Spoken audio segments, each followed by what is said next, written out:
Las tropas aragonesas destinadas en Afganistán en misión de paz celebrarán las próximas Navidades con productos de la tierra. Gobierno de Aragón, Diputación Provincial de Zaragoza y Ayuntamiento han enviado un cargamento de alimentos aragoneses que ayudarán a los soldados a sentirse un poco más cerca de la comunidad. Nuestros soldados se van a sentir más aragoneses si cabe al probar estos excelentes productos de Aragón.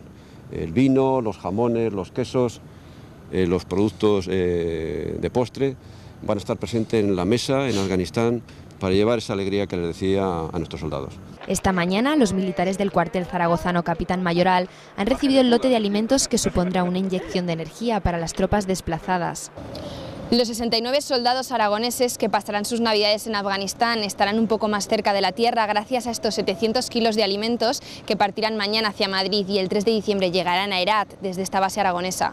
Aunque lejos de sus familias, las tropas sí que podrán disfrutar de vino, jamón, guirlaches o frutas de Aragón, que les ayudarán a celebrar una Nochebuena a miles de kilómetros de distancia de sus familias.